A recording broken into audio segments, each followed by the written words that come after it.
أعوذ بالله من الشيطان الرجيم بسم الله الرحمن الرحيم رب اشرح لي صدري ويسر لي أمري واحلل عقدة من لساني يفقه قولي mbokk yi ñu déglu ci waxtaanu koor gi asalaamaaleykum wa rahmatullahi wa barakaatu ñu ngi ñëwaat ak yéen suñu darsu fukkeelu darsu tolloog mawdu bi ñuy wax ma yajibu ala al muftiri amidan fi ramadan mu nekk darsu boo xam ne jaaroon na fi waaye bari ñu ko soxla lool laaj ko ba tax ñu nafaraat ko tey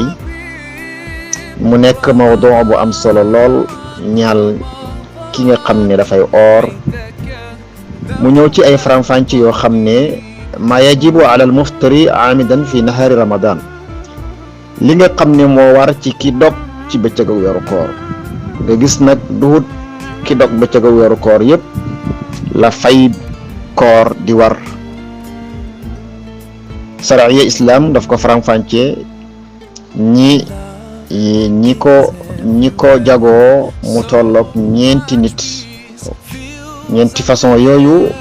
képp koo xam ne benn ci yii dal na ko rek ak ni nga koy fayee ji ëllëg awalan minhu ma yajibu alqadaau faqat am na ci koo xam ne bu fekkee dafa dog ci bëccëgu weeru koor moom bés boobu mu dog kese lay fay dana ko faram-fàcce ci kanam. deuxième bi wa minhu ma yajibu alqadaau wal fidyatu maan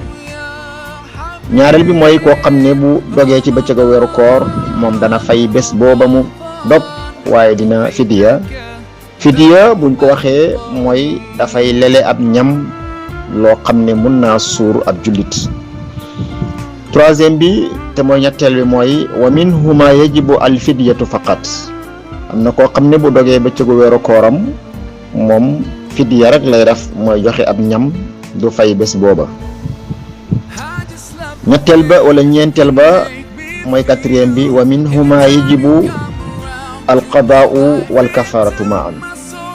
ñeenteel ba nga gis mu ne koo xam ne dafa dog bëccëgu weeru koor moom dana fay bés booba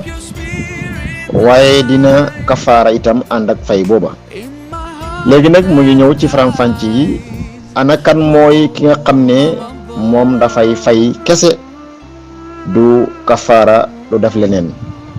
fa amma al muftiru alladi yajibu alayhi al qadaau faqat fa huwa alladi aftara bi sababi maradin ki nga xam ne moom dafa dog ci bëccëgu weeru koor ñu ngàll ko nag bés boobu mu war koo fay mooy ki nga xam ne dafa woor ba bëccëg feebar bu métti attaqué ko mu daal di dog bëccëg booba la ko war mooy mu fay bés booba kese. ak kan wa man kaana fi safarin tawilin ak ki nga xam ne dafa nekk ci tukki mu sori moo xam ne mu ngi jànkuwanteeg ay coono yu bari coono yu métti te fekk mu ngi oor dana dog kooram bu ko neexee te bés boobu kese lay fay. ak kan wal xaaidi wan nifaas ak jigéen ji nga xam ne dafa oor ba digg bëccëg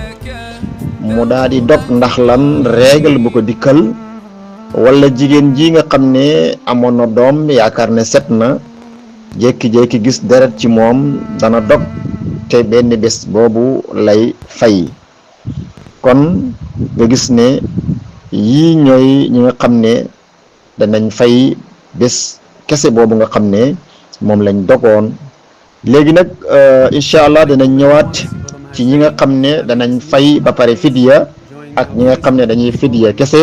ak ñi nga xam ne dañuy fidiya ba pare kafaara incha allah danañ ci ñëw bu soobee yàlla. wa ma uridu illa al islahi wa ma tawfiqi illa billah alayhi tawakkaltu wa ilayhi unib. assalaamu aleykum wa rahmatullah.